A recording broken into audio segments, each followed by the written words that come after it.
The most sought-after question that I receive from fans here in Dallas is about line changes. How do the players know when to get on and off the ice? How long are they on the ice for? And who controls the change? With 4 different forward lines and 3 pairs of defensemen, it can get very hectic at times. The structure on the bench and the overall line changes ultimately fall on head coach Mark Crawford. Like good lieutenants, the associate coach and the assistant coaches provide the much-needed support during the lively aspect of the game. When you look at the last game versus the Stars, who played the Columbus Blue Jackets, the average shift length ranges from 30 seconds on the ice to 57 seconds. The higher ice time averages per shift are elevated for those players who play on the power play and the specialty teams. They can stay on the ice longer because the power play is taking less physical toll on a player and shift length increases. Overall shifts in a game can range from anywhere from 6 to 31. It depends on the role that you have with the team. The bench is separated in 2 different groups, defense on one side, forwards on the other. There will be 2 defensemen on the ice most of the time and 3 forwards skating as well. The remaining D will sit together in this area right here. And the surplus of 9 forwards will sit in this area. The forward lines work in threes and sit tightly together on the bench as they get ready for their next transition onto the ice. Now the defense will always be at the end of the same side as their goaltender. Now Kari Lehtinen is in this zone right here. So the defense will be huddled up on the far side of the bench.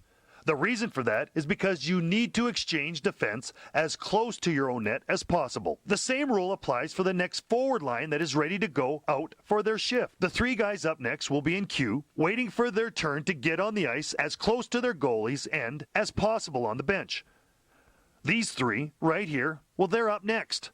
So they wait in this area, which is next to the defenseman. The question is always, how do the players know when to come off? On the bench, if we look at the forwards up next, this group, they will call out the name of the individual on the ice that they will exchange with. When a player steps off the ice, he will usually enter through the gate, and the other player, his replacement, will jump over the boards and enter the on-ice action.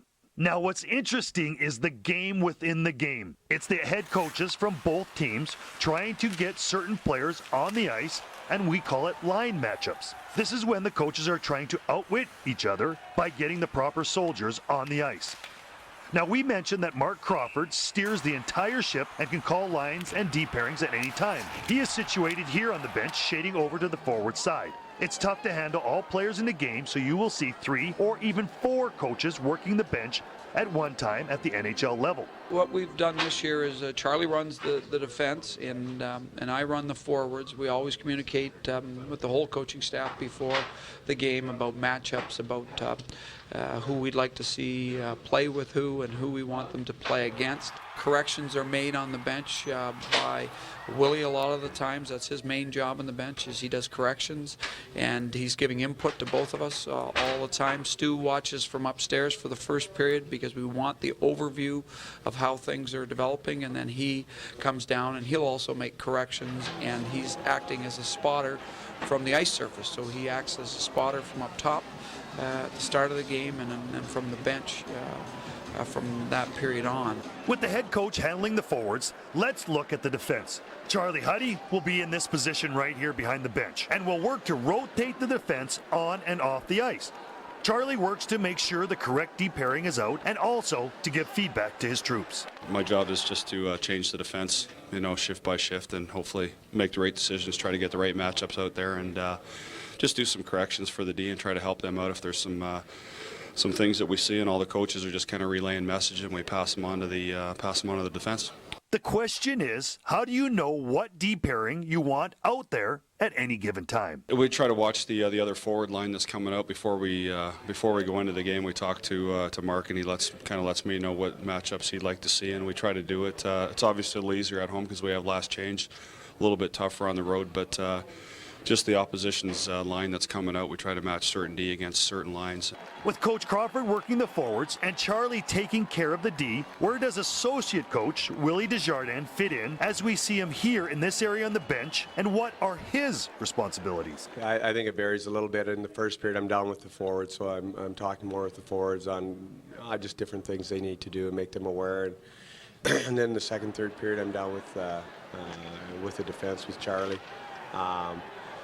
So I kind of communicate with him on the defense a little bit and relay messages from Mark down, and in the first period I got the headset as well, so I'm listening to what's happening up top. Everybody loves Willie's intensity and intelligence. He's also the guy that is holding on to the clipboard like a school teacher. I don't do a lot with the board. I used to use quite a bit, but if I ever want to diagram anything on the bench, I have it. I don't diagram very much, but late in games or things like that, that way I have it, and I keep my lineup card on it. So I talk a little bit, to guys on different, things, and maybe my biggest thing is trying to make guys aware of what's coming, like try to get them focused on their next shift.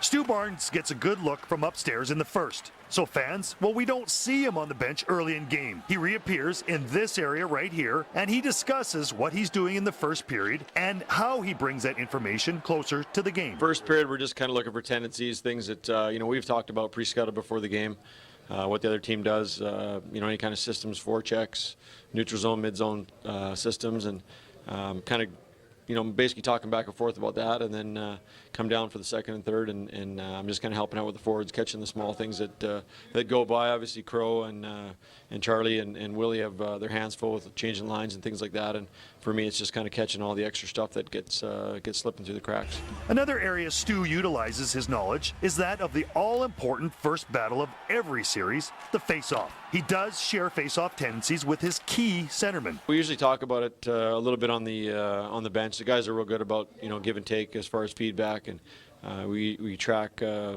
face-offs in zone, defensive and offensive, wins, losses, that kind of stuff, and we'll talk back and forth on who's hot and who's going well or who they're struggling with, and what the other team's trying to do or what we're trying to do. So. Going into a contest, the game plan is set, but the adjustments that are made in this area on the bench, they can give your team a great advantage. The next time you're at a Stars game, take a minute, let your eyes filter down towards the bench area. You should now have a better appreciation for the game as you watch the battle that is being waged between Mark Crawford's staff and the Stars' opponent that night.